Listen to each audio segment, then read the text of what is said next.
For the past 35 years, Rabbi Avram Aryeh Trugman has worked in the field of Jewish education. Based on his teachings, he has written numerous books, the latest being Shema Yisrael, Hear, O Israel, the Lord our God, the Lord is one. Perhaps the most famous of all Jewish sayings, the Shema is a cry from the heart, a meditation of the mind, and a deliberate declaration of identity. Over the next few weeks, Rabbi Trugman will explain the rich array of philosophical and spiritual wisdom encoded within the words of the Shema.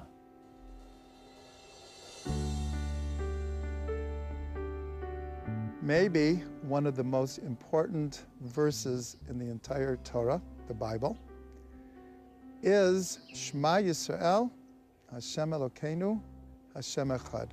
Hear, O Israel, the Lord our God, the Lord is one. Many people who know very, very little of the Bible have at least heard this idea.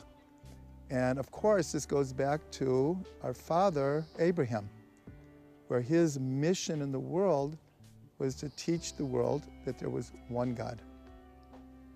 4,000 years later, that is still the mission of the Jewish people.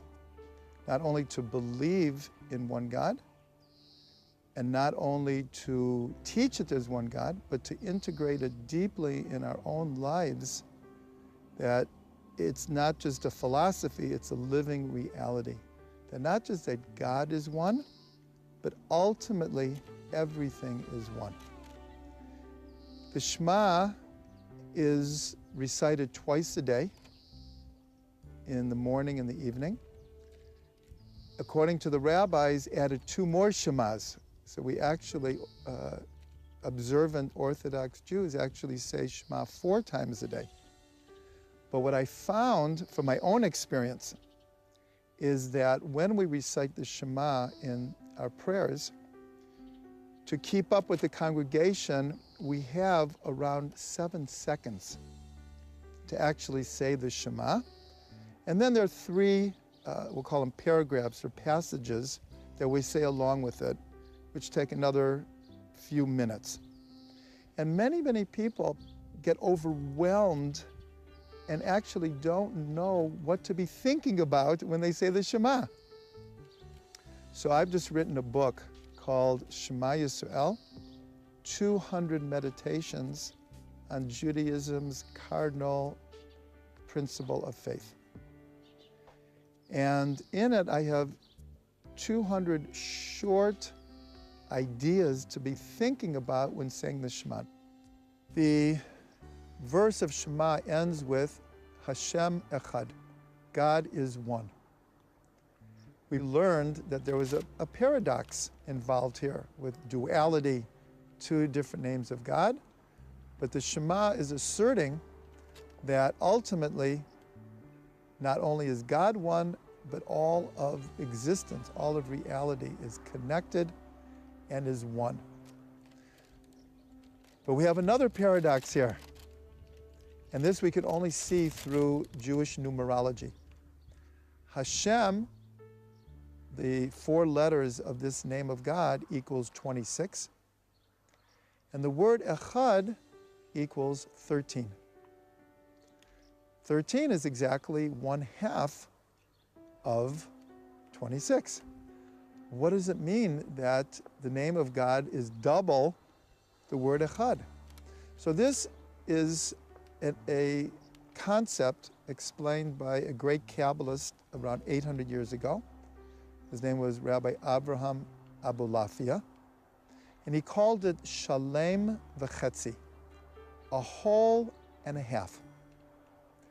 And he showed through extensive analysis that many, many phrases, important phrases in the Torah have the same equation of a whole and a half. But what does that mean to us on a personal level? So this is connected to one of the mitzvahs in the Torah, that we're told that we don't do a census by counting people. How did they do it? Everyone brought a half a shekel.